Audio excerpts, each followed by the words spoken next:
Hey YouTube guys and girls, hope everybody is doing fine and dandy today.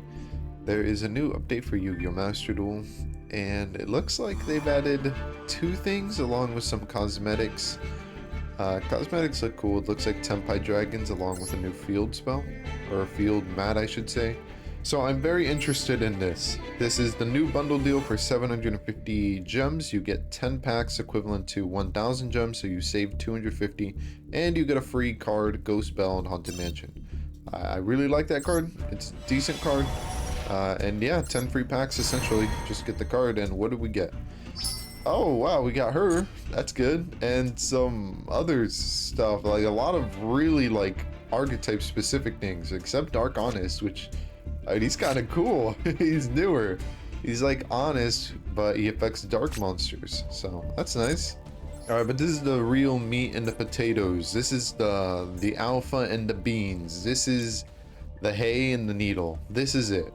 I'm going to be going over ultra rare, super rare, rares, and normals in that order. So feel free to skip through the video if you want to see a specific card listed. Let's get started. So it's a fire support link 2 that gets you your banished fire monsters back in your hand and protects your face of spell traps. Not necessarily bad. It's quite decent. I just can't think of a scenario or a deck where it's like really good. Because when do you normally banish fire monsters? There's ways to get over this 3000 monster besides destroying it. You could just bounce it, you could remove it, you could suck it up. Those are all like legit Yu-Gi-Oh terms. They're not just things I'm making up. So it's not the most impressive card in the world, but it is quite scary how it can just tribute, negate a special summon, and you can banish a card on the field potentially. It's interesting. It's a really expensive, but it's interesting. Damn. So not only is it a floodgate with neither player contribute, but it just says tribute cards, not even tribute summon. Yeah, it's also a banish during your opponent's turn, and it's also a, hey, let me get back a resource and let me summon again, so let me extend. That is a crazy powerful card. Good thing it's a link 4, not like a link 2 or 3. Well, it immediately gets you a search. During the end phase, it gets you another search as material, but like a search in the grave, I guess, if you detach it. And it has a potential to suck up something if you can XYZ detach during their turn. So it has a little bit of potential. Yeah, essentially the whole gimmick with this Tenpai deck is that you just destroy your opponent in one turn. Generally you go second, so you can attack because all of their effects like kind of trigger off of declaring attacks or somewhat stuff like that. Spiritual Beast Tamer Laura is a hand double summon. You discard in your hand and you can double summon another ritual beast. It also protects your ritual beast while this card's in your graveyard, which is quite easy to get there because you just discard it. And if it's banished by its own effect or by other effects, you can special summon a ritual beast from your deck, and you can activate all 3 of those effects on one turn. She's amazing. Very amazing. You can add to your hand or set one Sengen spell or trap from your deck. Cool. You take no battle damage from battles involving your fire dragon monsters. So Yubel is no longer a concern. Once per turn during the battle phase, you can quick effect immediately after this effect resolves, synchro summon using this card you control. Curious why that's an ultra rare. Oh, are they all ultra rare? Well, that would explain it because they're all quite good, I'm assuming. Once per turn during the battle phase, you can quick effect immediately after this effect resolves, synchro summon. Okay, same as the other one. If you control a fire dragon, you can special summon this card from your hand. It's level 4, it's a tuner. That's a good effect actually. At the start of the damage step, if a monster battles, you could special summon one level 4 or lower dragon monster from your deck. Oh wow, that is a very good effect. That one is crazy. That's a good one. Tenpai Dragon Genroku, 0 attack. Wow, that is something. This card's added to your hand except by drawing it. You can special summon this card as a tuner. Then you can increase this card's level by 1. So it can be a level 3 tuner or level 4 tuner, so it has variety. Quick effect, you contribute this card, special summon one Tenpai monster from your deck. Also, you cannot special summon for the rest of this turn, except dragon monsters. I mean, it's okay.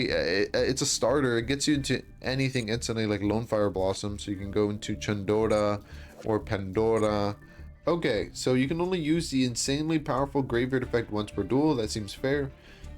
Maybe you run this as a one-of. I don't know. That discarding from the hand and drawing the same amount seems really good in Infernoids.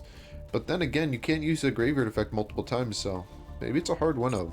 Add one level 4 or lower fire dragon from your deck to your hand. This is a quick play spell, by the way, so you can chain this to things. Special summon one fire dragon monster from your hand, ignoring its level. That is cool. Okay. I can see why that's an ultra too. Dude, they just made all of them ultra. Did they? I hate that. I absolutely hate that. That's so lame. Whatever, moving on. I don't get this card. Maybe it feels like it's like a cross-eyed designator, but it's like for monsters already on the field. It feels like a weird cross-out designator. I don't know if I like that. Ah, yes, new dragon ruler. Blaze, supreme ruler of the dragons. 2 level 7s. Once per turn, you can detach from this card, destroy 2 cards, one from your hand or field, and one your opponent controls. You can destroy itself as well. You can banish a total of 2 fire and or dragon monster from your hand or graveyard. Special summon this card from your graveyard, but return it to the extra deck when it leaves the field. First of all, that is sick. It goes back to the extra deck, brother. The effect isn't that strong. Yeah, you can destroy 1 card your opponent controls. Big whoop. It's 1 card. Who cares? But just the fact that they made a new dragon monster XYZ has me giddy, and I really do want this. And if I don't get it, I'm gonna craft it, even if I never play with it. I just want to own it. This card sucks. This card sucks. Is that it? It destroys 1 card, and if it leaves the field, a monster can attack. That's it. That's not bueno. That should have been a rare. What the heck? Yeah, this genuinely seems like a good card. You synchro it, you get a extender from your graveyard. Maybe you even get level 7 from your graveyard, go into an XYZ. I mean, this card could be a 1 card XYZ. It has potential. It's very impressive. Infernoid Evil. If this card is fusion summoned, you can banish 1 Infernoid monster from your graveyard. Send Infernoid monsters with different names from your deck to the graveyard equal to the banished monster's level. What? Equal to the... So you could send like 8 of them if you banish a level 8. That doesn't seem fair. That's like you just win the game off of 1 card. Wait, this looks like ban worthy. I'm not even gonna lie. If this card is sent to the graveyard or banished, you can add 1 void spell or that is amazing. Dude, what? And it's a level 1 and Link Karibo's still legal. Okay, that's scary. I don't know if I like that. That is a really good card. Main reason that this card is amazing is that you can use resources in your graveyard, so essentially it's kind of free. Also, some of the resources in your graveyard get effects from being banished, and they special summon things out, so you know you have a little bit of synergy there. And she also gives you a blanket effect where you can't be targeted by card effects, and targeting is quite prevalent in Yu-Gi-Oh, especially some of the newer cards being introduced that are kind of gimmicky. Target as their first line of text. So yeah, amazing card, amazing card. I don't really know what else to say. It's good. So essentially the point of this deck is you special summon either Ken or you special summon Jen to your opponent's side of the field. Ken, when you special summon to your opponent's side of the field, your opponent draws 2, discards 1. Diamond just makes your opponent straight up discard 1. So it's a little bit of hand manipulation, if you can make it work. I don't necessarily see it as too powerful because that's all it is. There's not really another gimmick to it besides they go back to your hand during the battle phase, so I don't see how prevalent that's going to be. Goblin Biker Dug Charger. If this card is normal or special summon, you can add 1 Goblin Biker spell or trap from your deck to your hand. Okay, I really wish that in the hand effect to detach and special summon this card was a quick effect, meaning that it could work with in tandem with the rank 3, where when a card's detached you can attach something else. Really big clause until the end of the next turn. That's 2 turns, so you can't, dude, like you summon this once and then it's GG. You're not going to be seeing him again for 2 turns. You might be done by then. But this one is a quick effect, which is what I was talking about wanting on the Dug Charger, which is not a quick effect. So I mean, it's a welcome addition. It allows you to do some things during your opponent's turn, suck up some of their cards. But this is just so heavily underpowered, it's just absurdly crazy. So this card seems like it's playable in most decks. You just have to get your opponent to activate anything in their hand or in their graveyard. Maybe Ash Blossom Maxi. You have to make your opponent play the game. But if you can do that, I could see this card seeing maybe play in a Grass is Greener deck. Tenpai Dragon Fadran. It is good. It is very good. This could have been an ultra as well, but I'm glad it's a super rare. Dora! Oh, this is a new one. If this card is normal summoned, you can add one level 4 lower dragon monster from your deck to your hand. Okay. Man, these goblin cards are heavily underpowered. Like, they don't search from the deck, they special summon from your hand, they grab from your graveyard. Like, dude, like, you're missing a lot of, like, power from searching from the deck and versatility. I don't like these goblin cards that much. Oh, this card is limited to 2 already? Sangen Summoning. During your main phase 1, fire dragons you control are unaffected by opponents activated. What the Huh? That's not fair. During your main phase, you can add 1 Tenpai dragon monster from your deck to your hand. Then discard. That's just a continuous add. Huh? If this card is destroyed during the battle phase, you can target 1 dragon synchro you control, double its attack. That's the OTK right there. You activate this, you pop it with one of your synchros or whatever, and then it gets double attack, and then you just win the game. Yeah, this card should be banned. Limited to 1, preferably. Limited to 2 is not even that much. And I'm glad it's a super rare, because, I mean, it's really, really, really overpowered. This card's amazing. It's a continuous trap, so that might come in handy. The only problem is you have to only use goblin monsters, so that's a really big negative. So not only does this play into the XYZ3, where when a material is detached, you can attach something your opponent controls, but it also negates a monster effect, so that is very, very decent. So if your opponent has a card in their graveyard that they could perhaps activate, or might be a disrupt or something, you could banish this card from your graveyard and then attach whatever card might be a disrupt to your XYZ. It's very good. In fact, I like both of these traps. They're very, very good. The spells are pretty trash can tier, and the monsters, I mean, they're pretty meh. Like, Boom Back is garbage. This should have been normal. Like, I don't even know why it's a SR. Goblin Crazy Beast is a very interesting disrupt card for XYZ6 generic. It acts as a spell or trap removal by detaching 2 material from any monsters on the field. Doesn't even have to be yours. And then you attach the spell card or whatever you targeted to this card.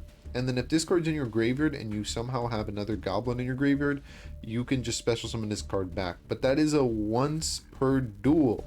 So yeah, it is interesting. It's quick effect. It's not a bad card, and I'm glad it's a rare. So Vagnawa, the moon-eating dragon, which doesn't look like a dragon at all, but more like a sea serpent, gains attack equal to the non-tuner's level and burns your opponent for 300x the tuner's level. So potentially you could burn your opponent for 1800 damage, or you could get this guy 1800 plus attack. So he'd be, what, 33? I think it's more for the burn, right? Because burning in Yu-Gi-Oh is kind of like gimmicky and hard, and this is just a generic synchro that you could just bring out easy. So it's not necessarily the worst card in the world. It's not extremely overpowered, but it does have its uses in burn strategies, or maybe in like where you need to end the game quickly and you have a tuner with a very high star level, and you can make synchro 7s using that high star level tuner. Goblin Biker Clatter Splotter has very good synergy with the Goblin archetype, and it is only a rare. This is an incredibly powerful card, allowing you to detach during your opponent's turn if this card's in your graveyard, and acting as a free special summon of any goblin monster in your graveyard. Goblin Biker Mean Merciless isn't as good as Clatter Splotter, because this one only allows you to special summon a goblin from the hand, and it's not a quick effect when it's in the graveyard, so it is significantly worse. Goblin Freefall Squad. So when it's special summoned from your hand, you can negate the effect of an opponent's monster, and if your opponent special summons, you can add this card back to your hand by discarding 1 card. It is pretty bad because like it doesn't have a way to special summon itself, meaning you have to run other cards to special summon it. I think it's pretty meh. And in all honesty, so far the goblin cards I've seen, the spells have been bad, the monsters have been bad, the XYZ is okay. Goblin Biker Grand Bash not only gives you an attack boost, which can be stacked with multiple copies of this continuous spell, but it gives you an additional normal summon and a level modification. The level modification is nothing to scuff at because it just means that you're going to be able to go into your extra deck even more simpler, whether it be XYZs or synchros if you incorporate tuners into the archetype. But it's so underwhelmingly weak that it's like it does one thing and it doesn't do anything else, and it doesn't even do that one thing well. Ritual Beast Inherent is also good in my opinion because it's a continuous spell that lowers the attack of opponent's monster, which can stack with itself if you have 3 copies on the field, and you get a add every single turn just by discarding one card, and for some reason it changes the battle position of a monster. That can be your opponent's, that can be yours. I don't know how useful that's going to be. Pin Knight Philly allows a monster with 1500 or less attack to attack twice and does double battle damage.